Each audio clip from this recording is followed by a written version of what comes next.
what about that spot? Hey, there's a spot over here. I think Harry was touching it just to see if I would catch like him. Here, there's finger marks right here. Come on, really? Yeah, come on, what do you mean? My kids love this as detailers. Oh, man.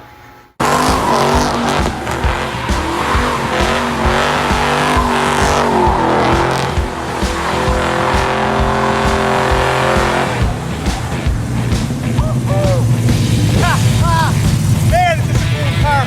Wait till you see what I'm gonna do to it. It ain't even fast yet, baby.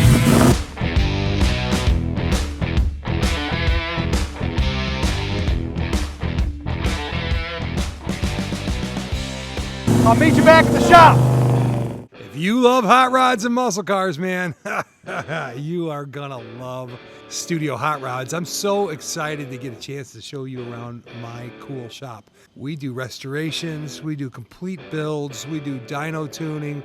We have built the coolest hot rods on the planet. I gotta tell you, I have fallen in love with the car business. Fixing people's cars and building their dreams has just been a passion of mine since I was a little kid. I'm a mechanical engineer, electrical engineer by trade, 38 patents in my name, and you are gonna see how creativity applied into the cars of yesterday turns it into a whole new gig.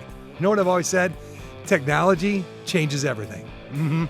Yeah, you're gonna see it happening right here. So stay tuned to our YouTube channel or Facebook, or go online, or if you're looking for a cool car, give me a call. Oh yeah, 262 Hot Rods. That's right, and that's for Harry. Hey, welcome to Studio Hotrods. This is the shop that I've been building for 8 years, and we just keep doing new cool stuff. This week is our first episode that I get to share with you the insides, the inner workings of Studio Hotrods, and you're gonna love what you see here. And let me tell you why. This week I got a 1937 Dodge going home to Kentucky. A buddy of mine, Robert, we built this thing with a 408 stroker motor. Check out that burnout. Oh man, the thing cruises. Don't worry, he asked me to do that. Also, this week we are starting on my first prototype of the Chevelle builds. It's a big deal. I've been working on this, pre-ordering parts forever. I'm broke. You gotta buy so many parts, right? And last but not least, my buddy Bobby is bringing in his 1970 Charger with a 426 Hemi that we put in it. This guy is very unique. You'll get this as you see what he's all about. Anyways, welcome to Studio Hotrods, and I hope you enjoy this episode, the first episode, because we're gonna be releasing videos every week for the first season. Ask me how long a season is. I don't know. It could take us a while to get through the Chevelle. Hang with us, it's gonna be cool.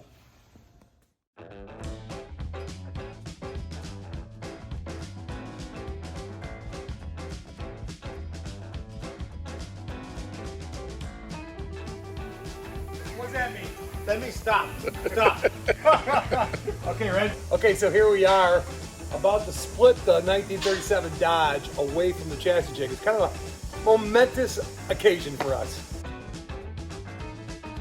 Excellent moment for us. If you look at it, we boxed the whole frame as it was on the jig, and then we built supports to hold the transmission and to make a torque box all the way back here at the rear end to hold that big old 408 cubic inch LA small block Mopar motor. This is a 9-inch rear end. You can see all the underpinning is done, the QA1s are in it, the disc brakes. Now this baby can get the exhaust finished up, and with those the wiring. It's cool. Now the question is, can it fit? Oh, I don't think so, Jeff. I'm thinking no. Nope. That's why we have plasma cutters. Ah! Actually, it was just a whole little bracket jump on this side. Oh, another disastrous day at the hot rod shop. Stop it. Well, obviously we couldn't get that to quite fit the way we wanted it to, but we'll grab that plasma cutter and we'll cut off that skirt. It'll tuck in there just nice.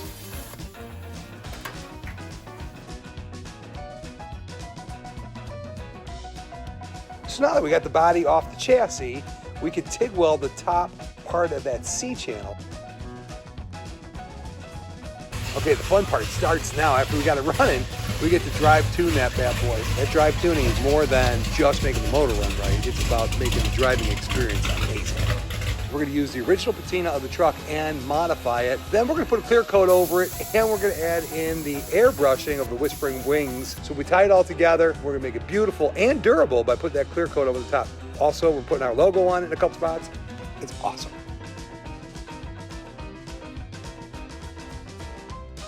Okay, last thing is it ships out to my buddy Robert in Kentucky.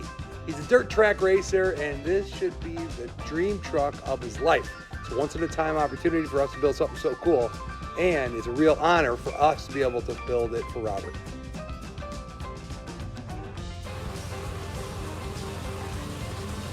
Here it comes, buddy. Let me know when you get it. I hope you enjoy it. This is exactly what people don't want. They got a gorgeous car, and they want to take it to a wedding. They want to go to the next town over, and then they get this. This is how I had my aha moment. And that's what you don't want. I'll push it. Back with it. Woo! 4,000 pounds. And I'm only like 1 horsepower.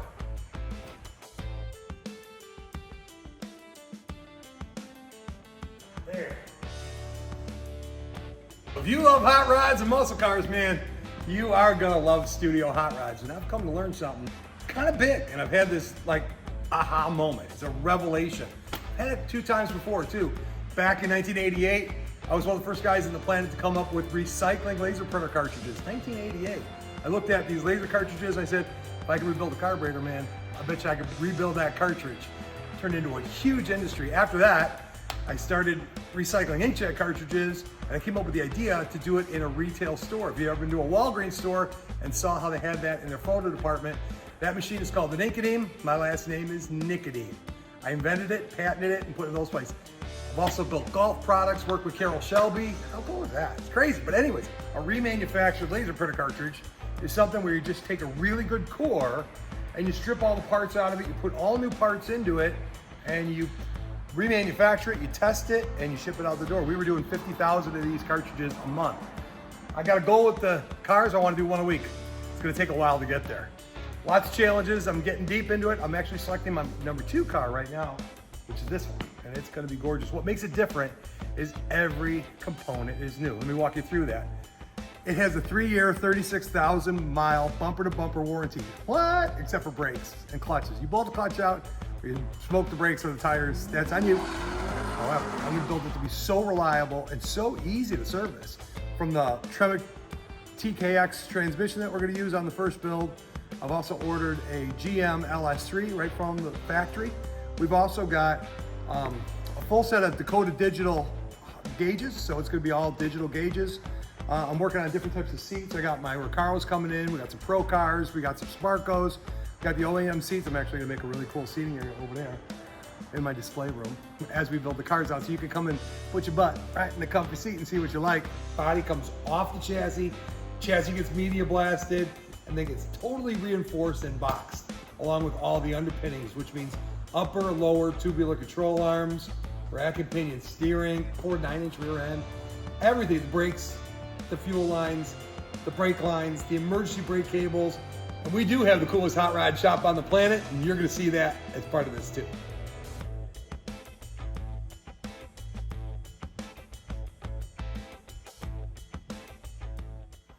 Whew, just loaded all the stuff from there to here. So we're gonna cut some videos as you move along and going into the details. I'm gonna teach you guys the difference between digital and analog.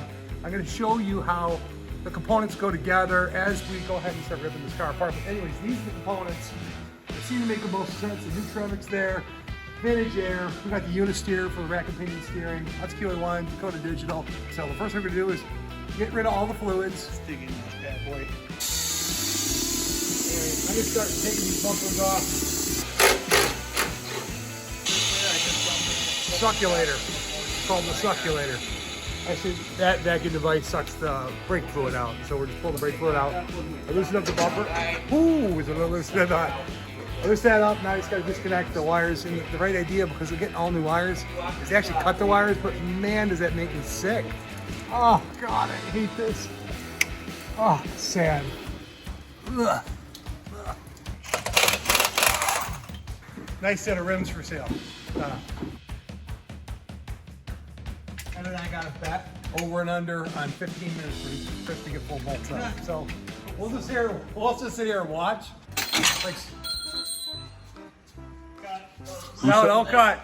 He's still trying to get 4 bolts out. How long you on it now? Oh, at least 20 minutes. This thing would have been fine with 2 nuts holding it on. That's all. Whoever did this didn't know what they were doing. I think it was General Motors. He's thrown into the basket. I thought you said you had it, Chris. Ah, well, you know. Wait a second. You told me grab the camera and film you because it's coming off. You went and took a bathroom break. I did. I went potty. And he's almost there. You got that? It? I got it. Nicely done.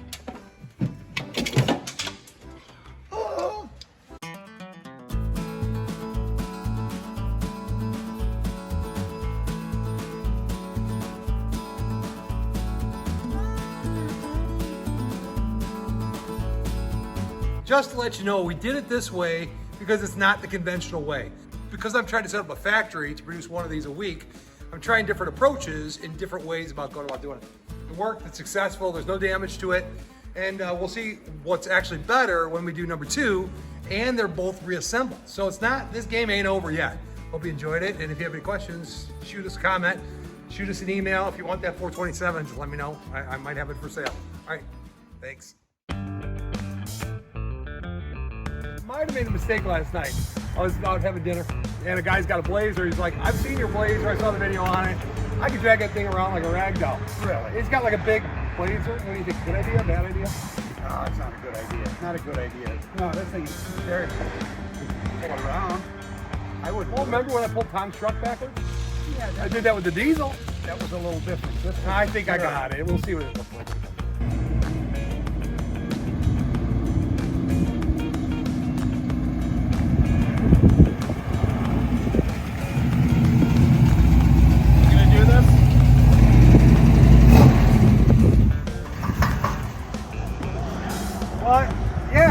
Maybe it won't run.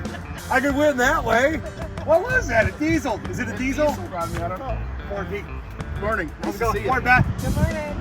I need an excuse. I'm thinking I'm tapping out. Tapping out. Yeah, dude, you can pull me around like a rag doll. You were right.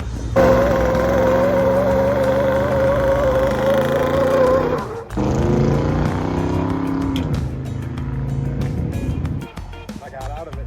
Oh, you're lucky you did. With a t-shirt. Oh, t-shirt? That's it? That's it. Oh my goodness. What a nice guy though, seriously. He's a machinist. He's like works at like a nuclear factory doing machining or something. Cool guy. He likes the place. He'll be back. Sarah is the best. You know why? Because she's like, not only takes care of the cars, she kind of takes care of me. She helps me with those crazy puppy dogs that I got. They work a lot of hours, you know. Get them out. Are they your dogs too? Not Shelby? She hates me. She hates me. Huh? I met her in a trailer park, which is very interesting. Is it true or false? True. I know. A little white trash in you? Well, I was at the trailer park too. So I guess we both got a little bit of white trash in us. No, and Sarah not only helps me with my puppy dogs and groceries, things. Kind of like, she's the end all. Like Sarah, she's a rock star for me. But anyway, she cleans and preps cars, gets them ready for sale. So this one is actually owned by Carmen. Look at this. That's a 413. This is a 1962 Dodge Polara convertible.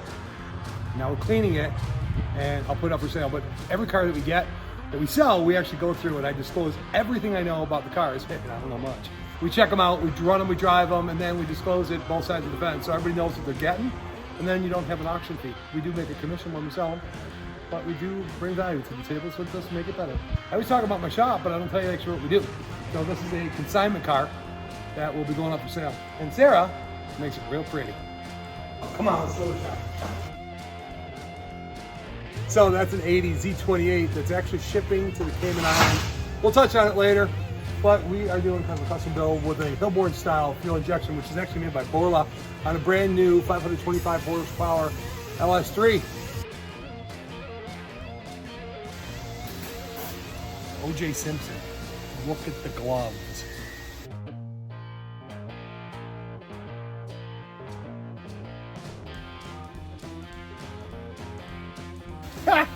Nice little car. It's got the original Fox body style fuel injection on it.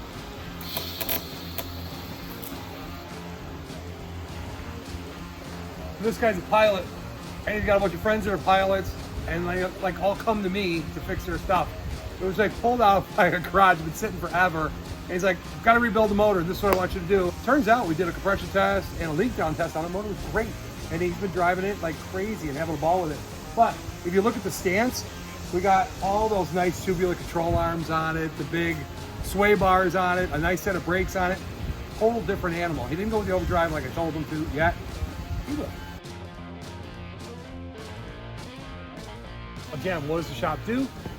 Our shop builds and does full restorations, but we also do a lot of vintage service. A little final wiring on it, but we redid the interior, we redid the top on it, we redid all the paint on it. The electronics on these tops is just awful. Chuck, you got this thing figured out yet? Yeah, that's a good sign. Oh, that's number 2. That's Second stage coming up. the second stage coming up. Now the third stage is the big one. Does the top? Oh, wow! I see smoke. Just kidding. Keep going.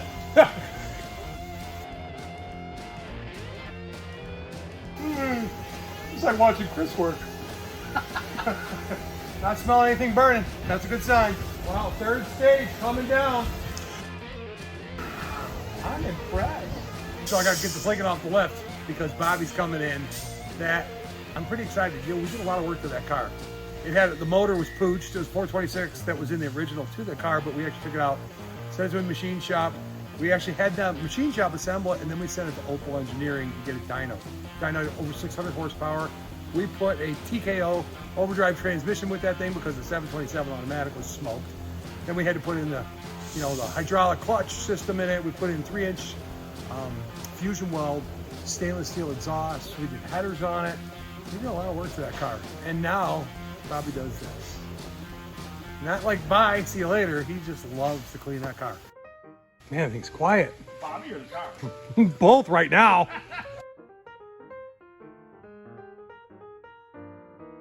You're still here working on your car more than the mechanics we got. Hey Murph, you know who I had to call? I had to phone a friend, which is my wife, so she's coming to get me.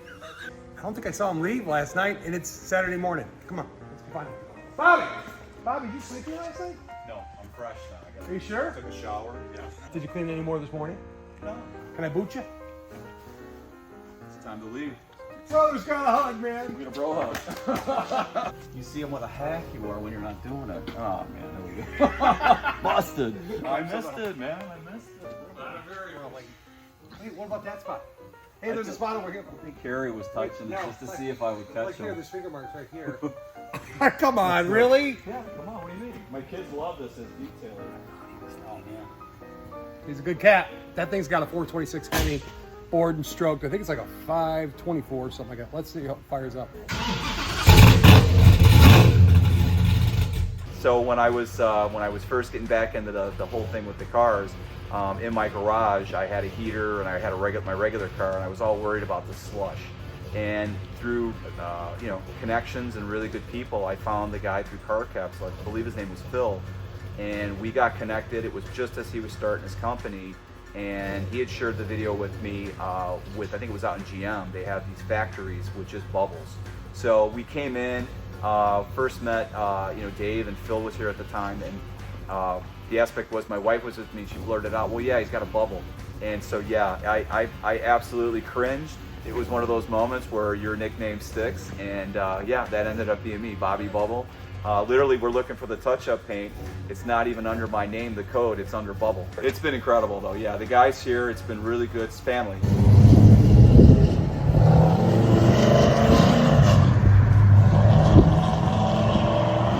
All right, got to shut down the shop. It's Saturday. I'm actually going to go home at some point in time. It's been a great week. I'm so glad I got to share with you guys the truck going home, my buddy Bobby, Bubble Bobby, right? And then we got to take a good look at my Chevelle. Man, I'm so excited. Next week, I'm going to rip into that Chevelle so much farther. I'm so excited. Actually, I think I'm going to spend some of the nights here at the compound. Yeah, there's a compound. We got a motorhome outside, dogs. It's good. And then we got a huge car show coming up the very next day. So you're going to like it. You got to see, do that whole YouTube thing that you like, subscribe, the bell thing. I don't know how it really works. Just if you like what we're doing and it makes sense, you want to keep stay in tune with us as we build the Chevelles, man. Just do that whole like thing. All right, peace out. Have a good week. Oh yeah.